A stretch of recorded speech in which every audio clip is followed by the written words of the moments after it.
we've got a special treat today, and I've been talking about Jamie for quite some time. Now, some of you work with Jamie intimately, but for those that don't, he's a regular contributor to the Sales Authority Club with lots of help and support. Look, Jamie's been in the fitness industry for over 3 decades.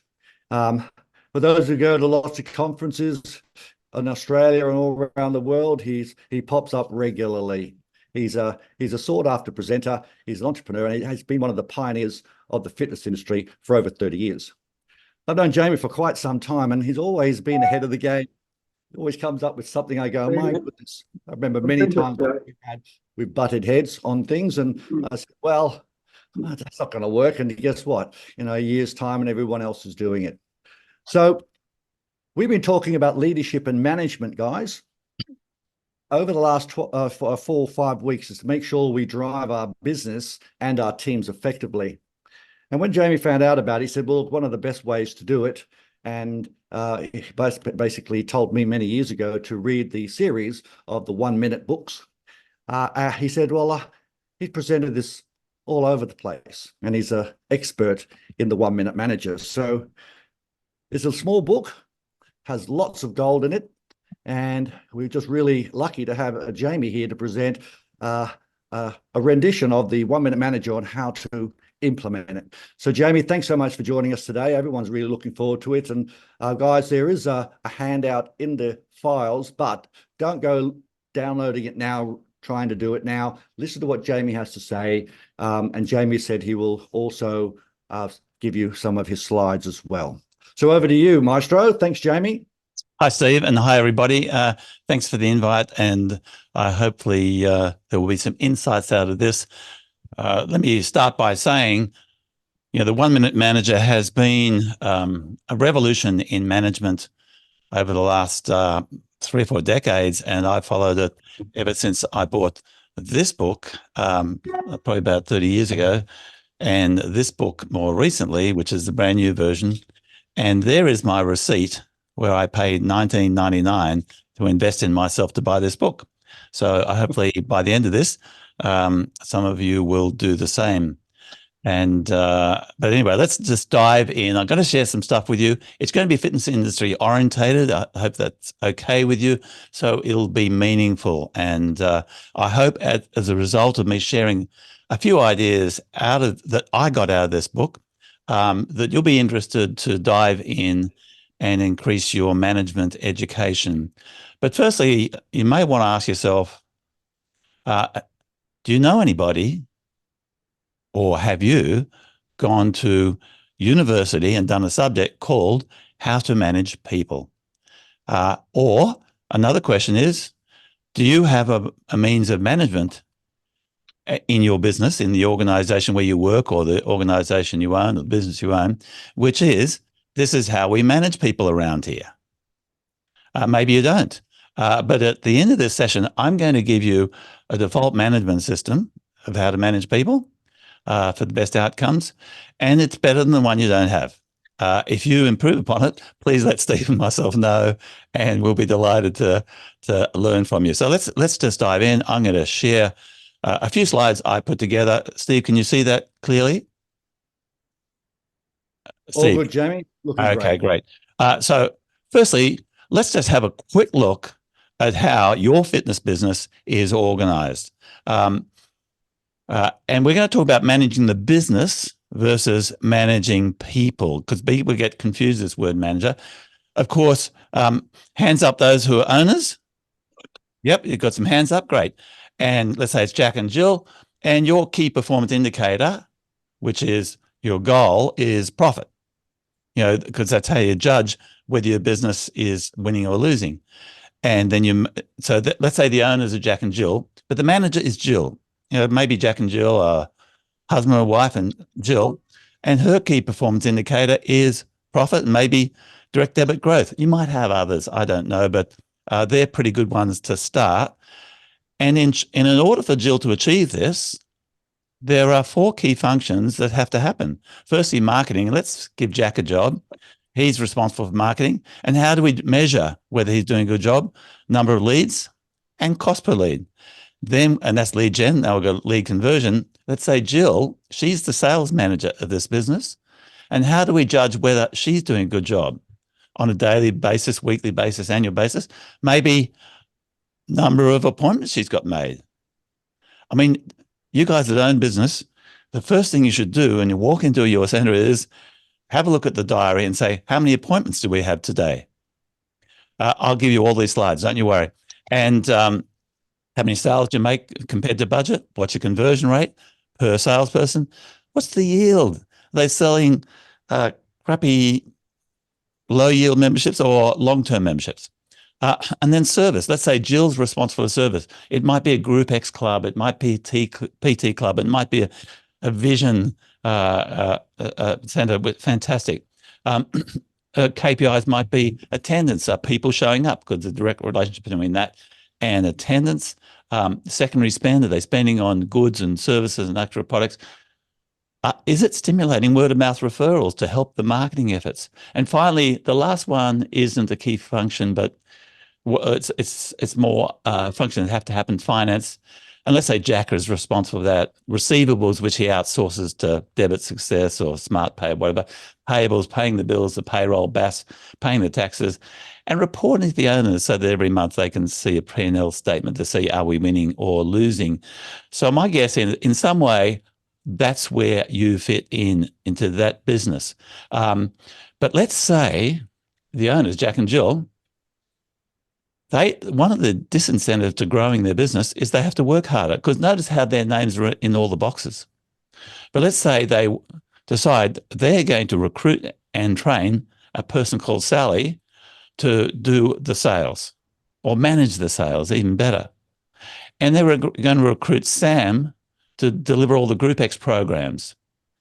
And the question is, how do we train somebody to do that? Because they either recruit somebody who is already trained to do that, which is expensive and hard to find, or they say, we've got to train somebody who could potentially do that. So we've got to have a training system. We've got to have a management system.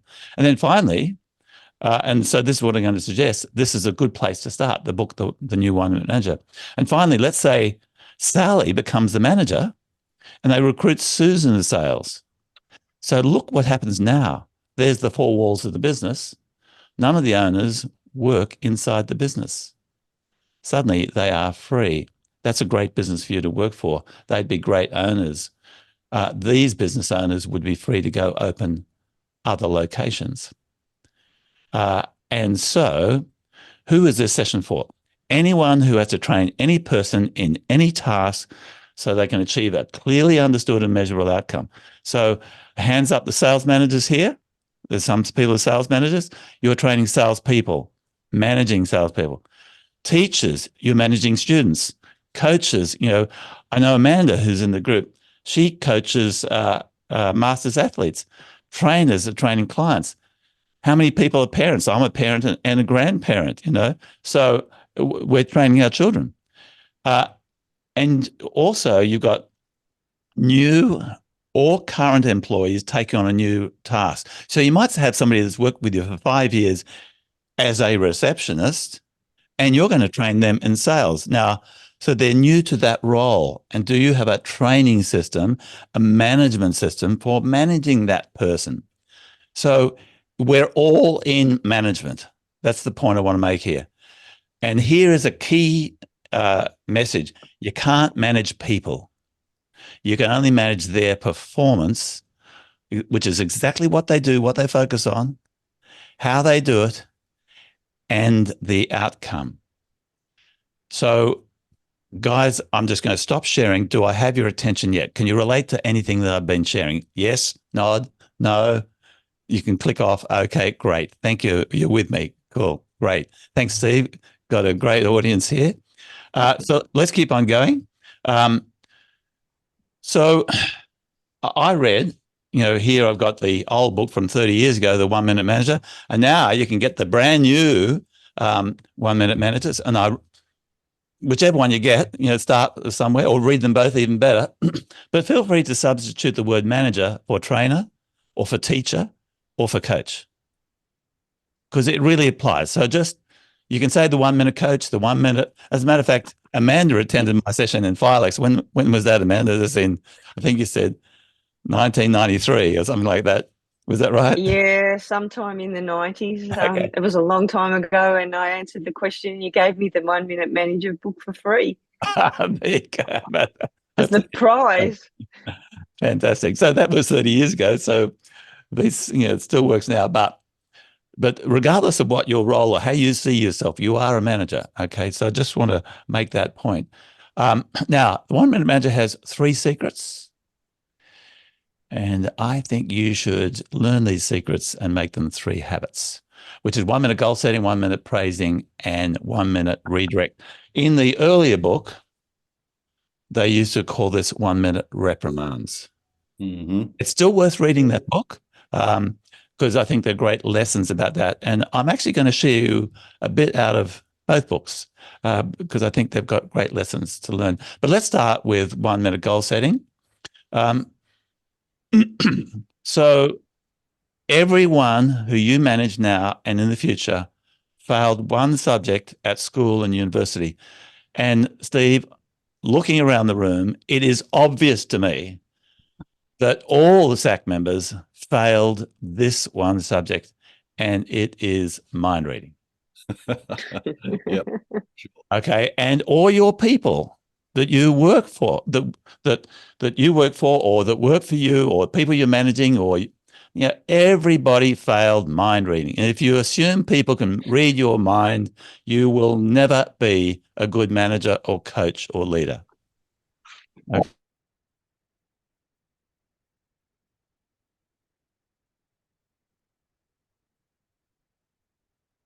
Jamie, I think you come off mute.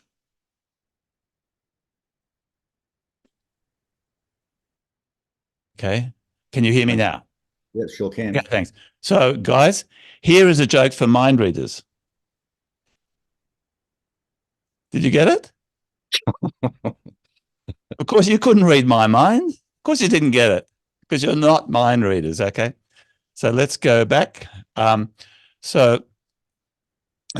you, let's see. There we go. Can you see my screen there, Steve? Yep, sure can. Thanks. So really, a lot of management is let's put the blindfold over, let's give them a bow and arrow, but they can't see the target. They know they're shooting. They don't know if they've hit the target. They definitely don't know if they've got a bullseye. Equally, could you imagine going 10-pin bowling? Gavin, you take your boys 10-pin bowling. And normally, you can see the pins and there's a scoreboard above, right? Just imagine, though, they put a sheet in front of the pins so the ball could go underneath and you heard a sound, a noise, but there's a scoreboard. And they put another sheet above the score. How much fun would that be?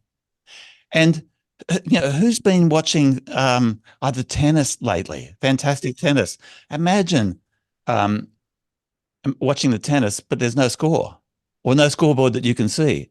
And when they show the crowd, sometimes you see the crowd, they're all looking in one direction. They're looking at the scoreboard. So I wonder, do you have scoreboards in your business where people can play the great game of business and they know if they're winning or losing?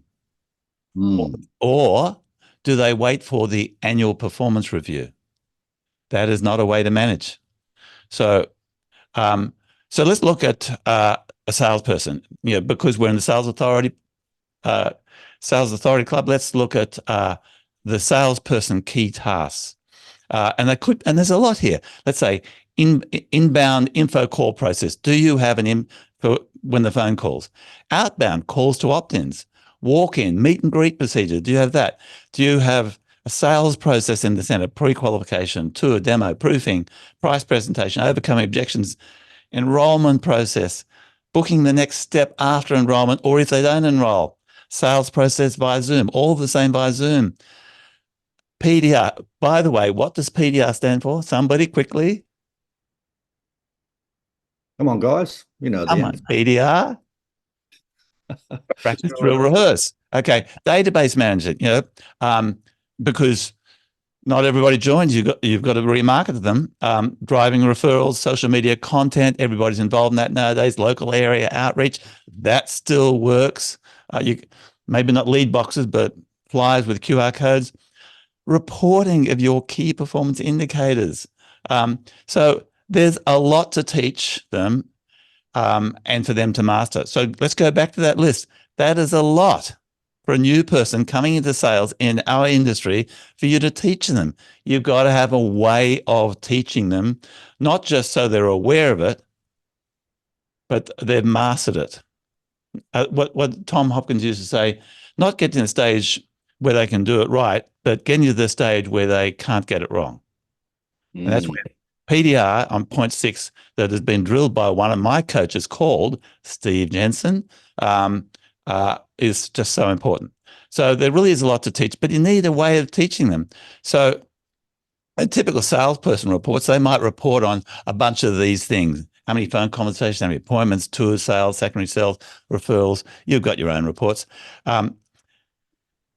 And here's my advice to you. If you're managing someone doing a job or a role, so they might come one day a week for 3 hours, that's a role or a task. Break the job down to key tasks and be crystal clear, because they failed mind reading on the measurable outcomes. This is what we do. This is how you do it. This is the outcome we want to achieve. So they know if they're winning or losing. So I'm going to show you, and for the guys running businesses, this might be the most helpful piece of advice. I suggest you develop a training checklist for each task. So let's say the task is outbound calls to opt-ins. More and more of our marketing is social media marketing, either paid traffic, organic traffic. People opt in, we get their name, phone number, and email, and we've got to call them. And you want to have a phone prompt. Is that correct, Steve? Nodding. A phone prompt, and hopefully you've practiced that. You've got your diary ready. You're ready to flip to Zoom. So you are prepared. So let's say the key task, this is just one task in the checklist, is outbound calls. The next column on this checklist is self-study. You might have an outbound phone prompt. Health Inspiration dietflex, Amanda knows we've got a phone prompt. This is what we suggest you, and have that in front of you so you're writing as you call. Or it might be a video that your top salesperson has recorded, or an audio. So you can create this internally, or something that Steve gave you that you adopted for your business. And so they've got to go study it, and they write down when they've completed the study. They've watched the video, they've learned that phone script, okay? Or that phone prompt. They're really familiar with it. The next step is shadow, where they watch you or the manager or the senior team member or potentially role played, where they just sat and Steve makes those calls. So Steve makes 10 calls. They sit and watch, they sit and watch, they sit and watch. Notice how the manager signs Steve and the date it's done. But that is not the end of the training, because the next thing is to show. Steve turns around and says, okay, Jamie, it's your turn. You make 10 calls, and I'm going to watch you. And I'm going to give you feedback, and it's going to be highly directive. And I've heard Steve be highly directive. No, don't say that. Don't ask that. Say this, say that, ask this, do it not with that tonality, with this tonality. Sort of highly directive, not super nice and friendly and whatever like that, but just highly directive. Do it this way, not that way. Tick this box when you fill out the report. Do it here. Circle this in red, or whatever it is. Whatever the system is, but show them. And then this is how we measure. So there's a place where to measure, and you can develop your own training checklist for every task of every job in your business. And you can get your senior team members to develop it. Whoever's best at making those phone calls, whoever's best at booking or sales or whatever like that. So everybody can participate, and it can be something that is written. It could be something that you record on your mobile phone in video and put on your CRM system. So Here's another tip. Maybe you can read that. I'm not too sure. Start with just one task. So with a new employee or somebody learning a job, if they cannot or do not complete 1, 2, and 3, which is self-study, shadow, and show, then consider not continuing them in the role. I mentioned the receptionist, training, and sales. They just don't want to learn that outbound phone prompt, or they don't want to do some role playing.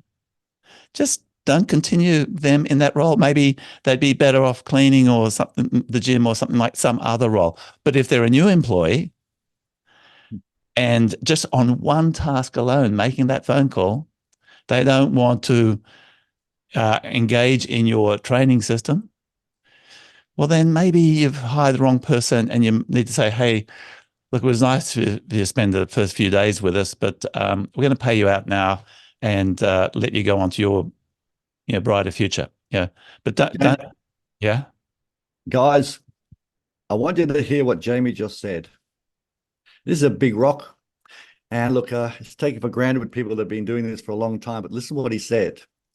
You got to make sure that you follow the process. A lot of us in our clubs and so forth go straight to watch me and now your turn. We don't do the study, they don't do the training. But if the person doesn't want to do it, has had the training and won't participate, it's best to move them into a different position, especially if they have to do sales. Please listen to what Jamie's saying here. He's run many clubs all around Australia. It's a big rock. I just wanted to jump in there, Jamie, because that's something that all managers and budding managers need to learn. Thank you. Thanks, Steve. I completely agree. And just while we're on the training checklist, and Steve's seen us implement that, every team member has a training checklist that's kept on file in the center, and it's their responsibility to get ticks on the boxes. They might learn at a different rate or do different tasks at different times. And so you as their manager can always go to that training checklist and see, is their training complete? Jamie, the SAC has a whole reel of checklists that they don't even have to create. We've got it right from initial contact, right through the referrals and a summary. So anybody that wants those checklists, as long as you use them, I'll send them to you. So just put a yes in the box there for all of our members. The checklists are there. That's Steve doing so much of the work for you, but you can say it. You can say that team member, it's your responsibility to get ticks in 1, 2, and 3. Okay. And so you can go and say, are they doing it? Of course, let's say outbound phone calls, you can measure that over the phone from their home. We had somebody who, one of Gavin's team members came down with COVID. She still made calls from home and made sales from Zoom from home. How about that? How motivated is that? Incredible. So, so let's keep on going. And I suggest you share the 1-minute process. Okay, tell them that you aim to help them succeed by being crystal clear, and you'll be letting them know in specific terms. So I suggest you recommend they buy the book themselves, so they know how you're managing them. They understand the process. Be transparent. So you're going to let them know what they're doing well and what they're not doing well. And both these things might be uncomfortable. Some people are uncomfortable getting compliments, or they've never heard from you. Now they're suddenly getting these praisings. But you must be willing to give this feedback, and they must be willing to receive it. Get their agreement. A new team member saying, hey, we're training you in the way we do things around here. I'm going to be giving you feedback. What do you like in receiving feedback? If they say, I don't like feedback, you can say, it was really nice meeting you. And here's a couple of movies you might like to go and watch.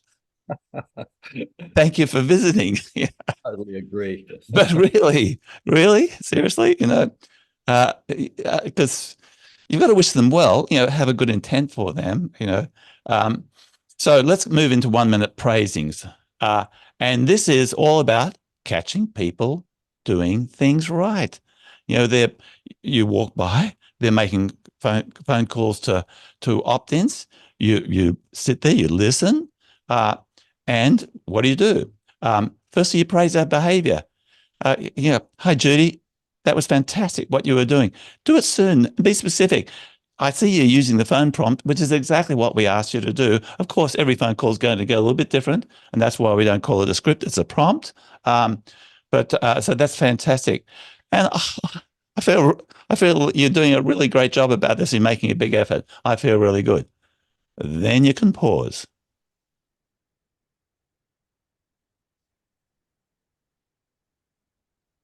Let them feel good too. That pause is really powerful. You may have done, Steve, you've probably done this, which is a training routine where you get people to ask a closing question, which one is you, A or B, option A or B, and everybody sits there when they're doing role play in silence for 60 seconds. 60 effing seconds. And people, they want butt in and stuff like that. And you say, no, just understand the power of sitting there in silence, letting them process it. It is exactly the same thing here. So, guys, learn from Steve. It's there for a purpose. So let's dive in. So, and encourage them to keep up with the good work. So, which is great. And then proceed with more success. So I want you to imagine, hands up those people, parents. All right. When your child first started to learn to walk. Now, did you wait until that child could walk all the way across the room before you praised them, Amanda? No, look at her. She said no. So the message here is don't wait until they get it absolutely perfect. So instead of catching people doing things right, catch people doing things approximately right. Nice. The journey to exactly right is made up of a whole series of approximately rights. Does that make sense for everybody? Feedback, Yep. please. Nodding. Yes, no, yes. I'm not seeing many nodding there. Yep. Jamie's asking, please nod. Thank you. I just needed some feedback. Cool. That's it. Okay, great. So just learn. I remember when our three boys, they started to walk. We were all over them when they tried to pull up and they fell over. They took a little step, they crawled, then they got up on hands and knees and stuff like that. We're praising all the way. We didn't wait till they could walk all across the room, or when they were thirsty and they started saying, walla, walla. We knew they were saying water. We didn't wait for them, to say water perfectly before we praised them. And then you got 1 minute redirects. And for me, this was one of the toughest thing out of the first book, the 1 Minute Manager, because too often managers say, "Oh, I won't say something. Look, I'll take a note. I'll save it up for their annual review or like that." And trust me, you'll end up losing sleep over it. Remember, they're not mind readers. They don't have a clue. And you'll lose perspective. It'll mount up. You will lose sleep. They're not losing sleep because they don't know. So, you've got to have a way of redirecting them, which used to be called 1 minute reprimands, in a way that focuses on the behavior, not the person. Because you want to modify the behavior, but keep your relationship with the person intact.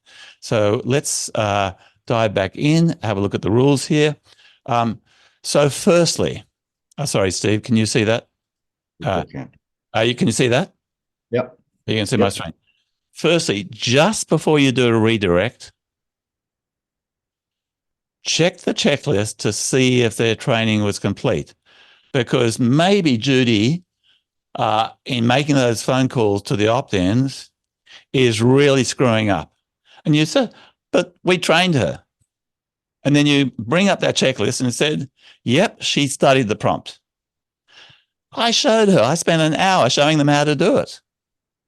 But is there a thing in the box where we sat and watched her do it and give her redirection and give her direction? No, don't do it this way. Do it this way. So if you haven't watched her, this person has not been trained. And you have no right to give them a reprimand or a redirection, what about that? You have to go back to training. You just haven't done it. So just before you do the redirect, get out that training checklist and say, was there training on this specific task, which is overcoming objections or entering data into a computer or how we answer the phone around here? Did we complete the training? Because if you reprimand a learner, you will disempower them. And they will think more, not what they did wrong, but how you treated them. How many people have been mistreated or spoken to inappropriately or unfairly by a so-called manager when they didn't realize that you're not a mind reader? And you were pissed off. You thought, oh, I didn't need to be spoken to that way. Has anybody experienced anything like that? And Yeah. And so you didn't focus on what you did wrong. You focused on how they treated you. Mm. And as a manager, you want them to focus not on how you're treating them, but what they did wrong. Okay. So the way to do it is to make sure you complete their training, and then the redirect will work. Is this making sense for everybody? Yes, nod. Yes, no. Big Cool. rock. The big rock, Okay. Jamie. Thanks, Steve. So, and if not complete, go back to training. Say, hey guys, we're going to just go back and finish your training off there. You want to re-clarify and agree on the goals. We agreed. This is how you do it, and this is the either conversion rate or what we want to achieve here. Confirm what happened. You were doing this. I picked you up. We're moving ahead. Describe the mistake soon, and whether it be reprimand or a redirect, don't do it in front of other people. That's not good for your relationship. Do it in private, but quickly. Get it over and done with. Okay, and say how concerned you feel, and then pause. So, Steve, I'm really worried that you're not following the training, because we went through this training. You learned it. I showed you. Then I actually watched you for an hour doing it, making those calls perfectly. I'm disappointed that you've decided to change away from the system.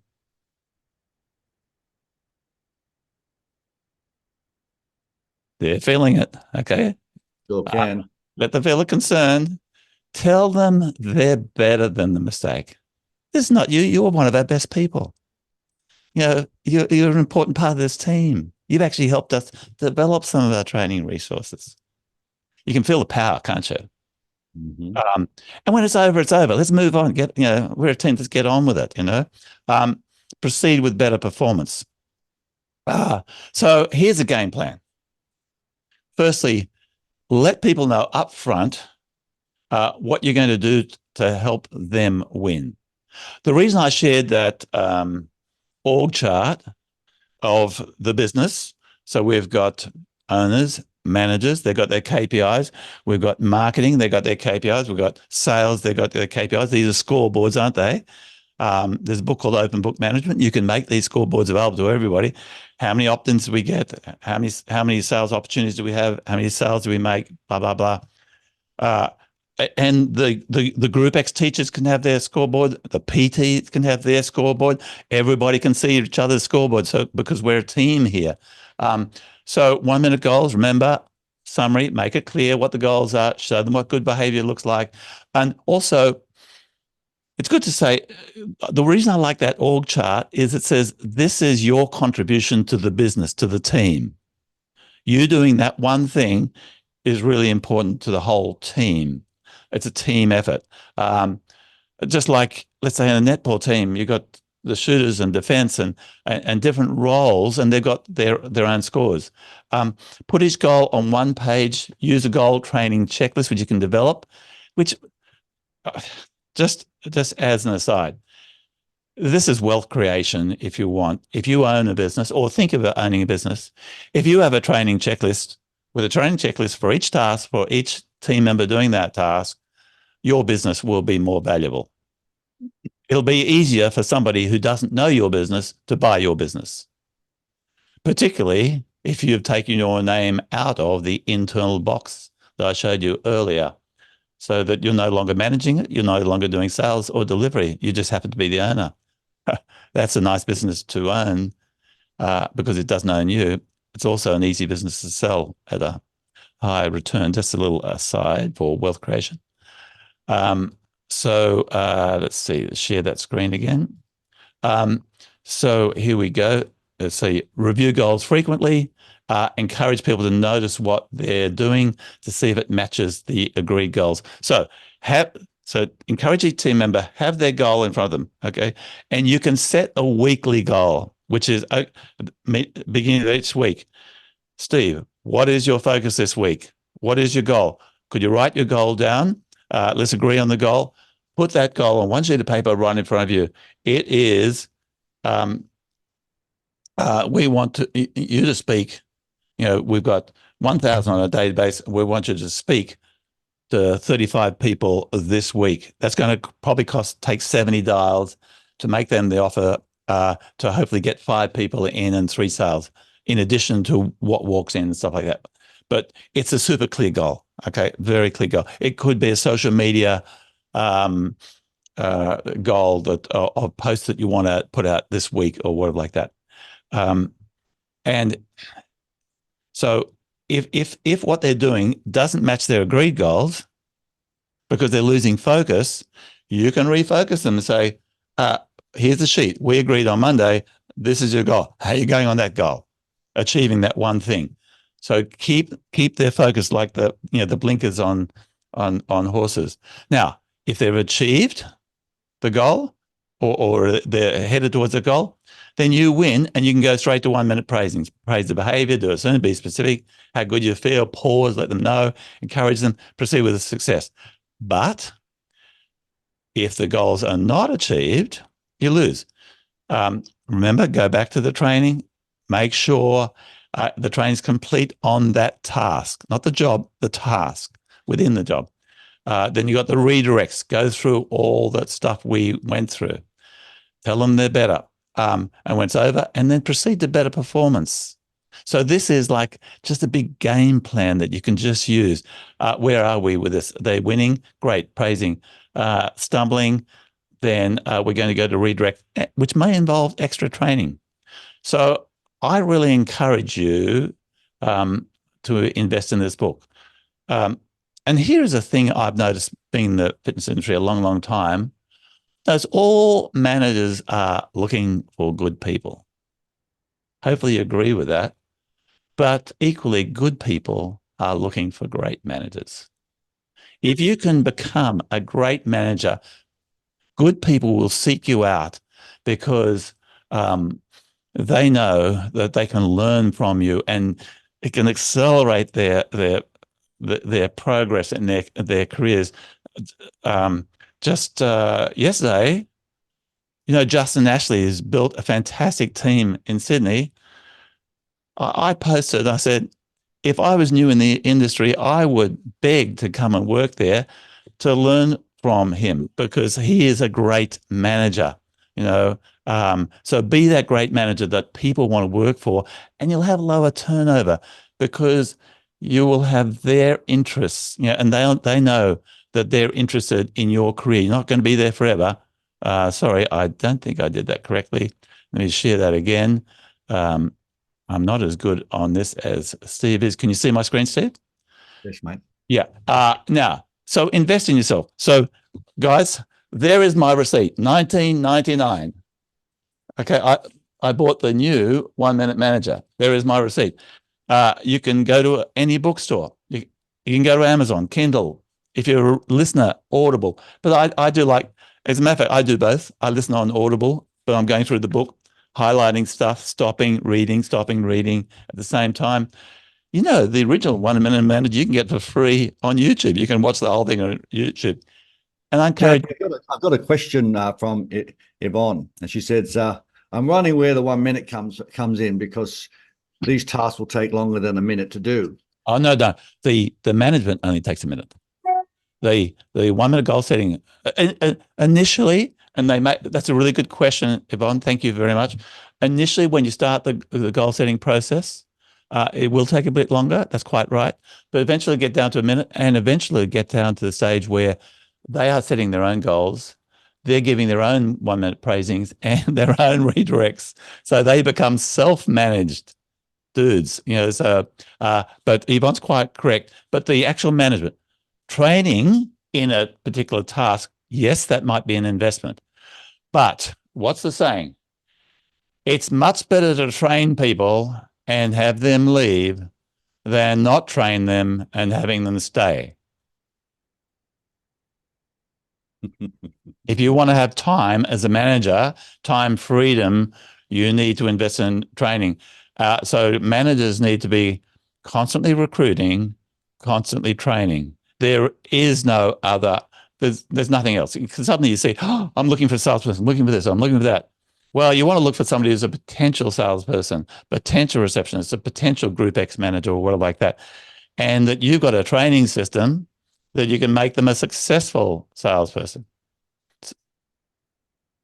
Bingo. Guys, listen to what Jamie's saying here. It's never ending. It's a process that we've spoken about many times, and some of the new people and our guests today might not know it. It's constant, never ending improvement.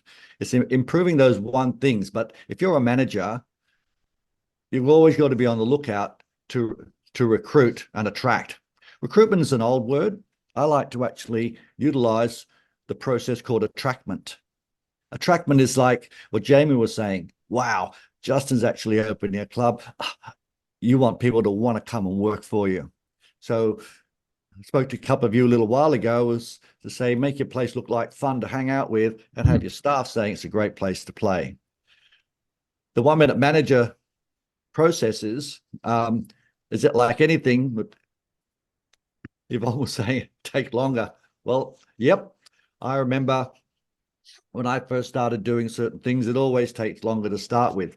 But if you, last week, Jamie, we did a 1 minute reprimand, a role play, and we left the praise till later. So I'm so glad you did the praise, because the praises, sometimes people are reluctant to do it and they miss it.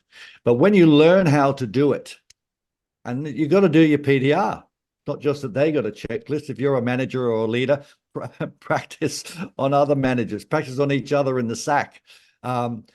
Because if you try to do a praise or a reprimand and you're stilted, that's going to be like punching yourself in the face. So do the practice. And it does take about a minute or two. Let's give yourself some grace. Say it's 3 minutes.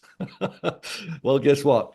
When you're finished doing the praise, you don't want to continue to be in an awkward position. Stand up, shake their hand, or give them a cuddle. Off they go. If it's a reprimand, just stand up and just say, give them a pump and say, we'll be good.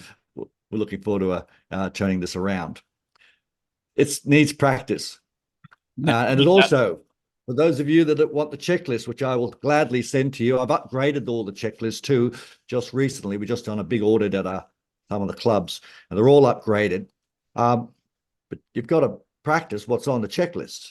So Jamie goes right back to say, make sure the training's done. No good checking someone on a BPP or a test close or transition or a higher authority cloze if they've not learned it. So it comes down to managing the expectation. So Jamie, lots of things that people say they know, but the question is, do they do it? Yeah. Let me share one other thing to just add to what Steve has just said. Here's me in the middle. Can you see my screen? Mm-hmm. Okay. I've got some coaches in different areas of my life.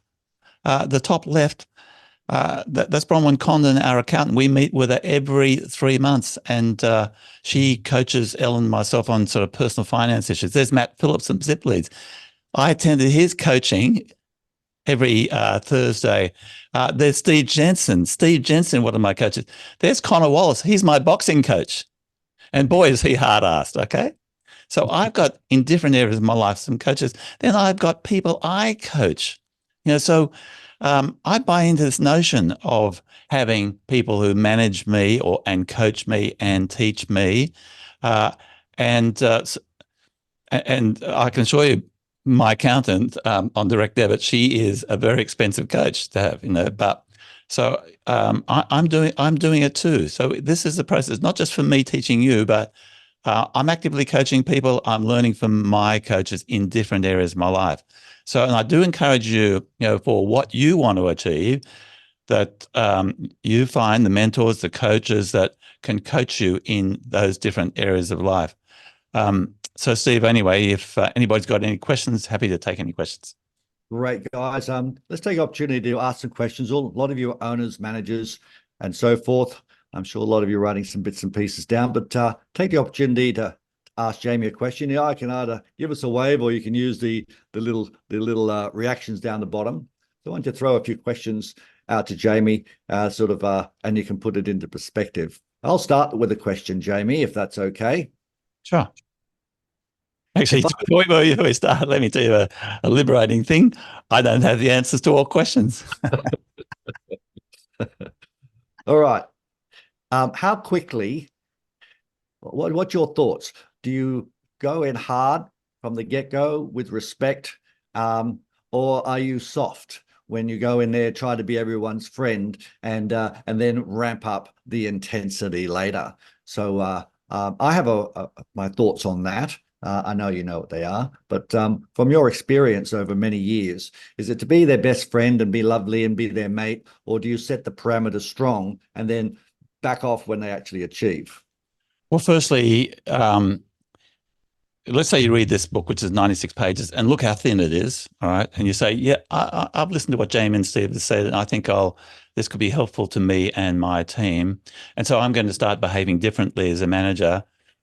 You got to be careful that suddenly you're one thing to them and become another thing. So I would share with them that you want to improve the way things are managed around here, the checklist, and so we're really going to go back to basics. And everybody's going to master the basics, and part of that will be contributing to our training checklists, our training materials, our resources, and things like that. This morning, you see Amanda on screen. I videoed Amanda. Last week, you see Casey on screen. I videoed Casey. It almost became a part of the whole training process because they said something was so fantastic, so powerful in a way that I could never say it. And there she is smiling, So I wouldn't sort of change it, but share. If you're going to change the way you manage, hello, Casey. If you're going to share the way you're going to start managing, tell them about it. Say, we're going to do things a little bit differently here. I do think you want to focus, with 1 minute management principle, you're focusing on the task first, which is, remember, goal setting, you can say, is training. So we're going to go back to training. Then the nice bit, catch them doing things right or things approximately right, which ends in appraising. That's the warm and fuzzy stuff. And the training means directing. This is the way we do it. Practice, drill, rehearse, practice, drill, rehearse. So I don't know if I've answered your question, Steve, but I just, rather than completely changing who you are and how you behave with these people, just say this is the system we're going to use. Okay, thank you. Gavin, you got a question for Jamie? Yeah, Jamie, I guess if you're trying to change the culture in your club and manage a different way, as you said, I guess one way could be, like, we've got 27 staff on our payroll at the moment. I could go and buy 27 1-minute manager books and say, hey, this is what we're studying for the next fortnight, and then watch a YouTube video or this presentation again. Then everyone's on the same page of the book. And then we start managing this way. What do you think about that way? I think it's a good idea, but I would do it slightly differently. I'm going to make you all an offer. This is a completely 100 back. I paid $19.99 for this book. If you, everybody watching on screen, if you go and buy this on Audible or at the bookstop or on Amazon, and you read it and you found it was wasted time, there's no value, please let me know so I can transfer the money you paid into your bank account. Okay? So I would, Gavin, the answer to your question, I would encourage them, if they're interested in doing it. I remember from Casey Conrad, who's on their screen, saying when somebody comes in applying for a job and sales, here is our phone script. Take it, go read it, learn it. When you're ready, come back. Now, some people go sit in the park, come back. 1 hour later, 2 hours later, I'm ready to role play. And some never come back. Okay, fine. One of the things I used to do with books, because we actually had everyone read a book, and then at our managers meeting or our meeting, we just picked a couple of people to summarize the chapter. Yeah. So they didn't know who's going to be called up. So everyone read the book, and they bought it themselves. Otherwise, they didn't turn up for the meeting. Yeah, that's right. Yeah. All right. Anybody else got some questions? Great to see you, Casey. Thanks for joining us. Must be late at night at your neck of the woods. So as some of you already know, Casey Conrad, iconic global sales and communications trainer, has also has lots of entrepreneur extraordinaire. So really lovely to see your face, Casey. You still look lovely and young, I must say. So good on you.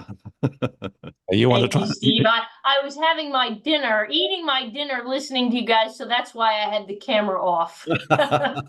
Some Zoom etiquette. Terrific. All right, Martin, over to you, my friend. I got a question for Jamie.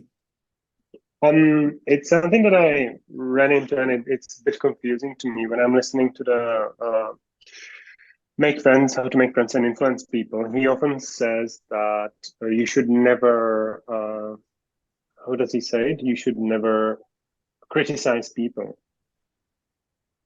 And I find that how does that work if you want to reprimand a behavior? You know what I mean? It's kind of like one way and the other, feels like. Okay, fine. Fantastic question. You're not criticizing them. You're criticizing their behavior, which is what they actually do, not the person. So you want to separate the behavior from the person. So you focus on the behavior, not the person, because you want to maintain your relationship. So it's not that they're a bad person. They just did a bad behavior. They just didn't do it the right way, the way we do it around here. You own the business. This is the way we do things around here. This is the way we greet the customers. This way we fold the towels. And I just want you to do it that way. Now, a new person might come in green with fresh eyes and say, do you know there's a better way? As a matter of fact, we had that with dietflex just 2 weeks ago. One of our new licensees coaches said, oh, Jamie, you need a checklist for the handouts. It was so obvious, and she was completely right, which is fantastic. So, but just separate the behavior from the person. So you're not criticizing the behavior, the person, just their behavior. Great question. Okay, that makes more sense. Thank you. Love it. Sorry, I just have a quick question. Is that okay, Steve? Yeah, absolutely. Go for your life, Yvonne. I have a little bit of a sensitive one. I have a staff member who's a lovely person and we get along very well, and he's a great trainer. But it's something that Steve has mentioned many times in his training about smelling bad. And how, you shouldn't smell bad, you should always smell nice, especially when you're up close and personal with somebody, when you're trying to sell them something. And this fellow, from time to time, it's not always, but he stinks. And I've had to so it's a very fine line between being personal. And we've come to a point where I got to the point where I thought, do I just sack this guy? Because he just wasn't, he would listen and he would straight away be very receptive and he would put deodorant on. But then the next day he'd come in at 6 a.m. and he'd stink again. Now I've got to a point where I just say to him, look, because he's such a lovely guy, I just say, look, if I ever smell you and you're not aware of it, I'm just going to tap my nose. And so he then just knows to go off and put some deodorant on. So if I ever smell that, but it's still an issue. I still get complaints about it. If I smell it, I just go like that and he goes straight away and puts deodorant on. But that is a very personal thing, but it's a really fine line on how to manage that situation. Do you have any advice for me? I do. So firstly, you're moving to the HR area and you really want a pathway, which is, look, hi, Joe, just to let you know, people finding this offensive, giving you feedback, you need to go have a shower, brush your teeth, or stop drinking coffee before you're making sales because your coffee breath smells or whatever it is. Because it's important to your role. I'm just going to review this with you in a week's time, just make sure you've done whatever's necessary and they get together in a week's time. A week's time goes by, Still smelling. Look, I need to tell you that this is serious. It's affecting your role, which is affecting the team. Let's review this again in 3 days' time. Feel free to bring another team member when we're chatting about it. And if there's anything we can do to support you, you know, I don't know, get shaving cream or underarm deodorant, whatever it is, fine, we'll be happy to support you. 3 days' time, nothing's happened. It's still the same problem. Okay, I need to tell you formally, this may lead to you no longer working here as a team member. I'm giving you an official warning. Here it is in writing. If there's anything we can do to help you, send you off to a naturopath or whatever like that, we'll do it. But otherwise, it's going to lead to your termination. Anything to say, blah, blah, do you agree? And let's meet tomorrow. So you can see it's coming down, down, down, down, down. And then it's to say, look, thank you very much. And you've treated that person fairly with a good intent, but it just wasn't working out. Of course, you shouldn't be guided. I am not your HR person. You should be guided by your HR person. If they're in a trial period, no big deal, fine. That's not right for them. And you want to do it with a good, whenever you have to let somebody go, I've learned, and this is a bit airy-fairy or whatever you call it, spiritual, do it with a positive intention that one day you'll bump into them in a week's time, a month's time, a year's time, and they will say to you, Yvonne, that was really painful when you let me go, but you were being fair and honest with me. And frankly, because I've discovered I'm better off working in parks, doing horticulture. I can smell however I like. And you actually did me a huge favor, and it's really nice to see you. So if you have that positive intention for their future, it can work out well, but you should be guided by your own HR advisors.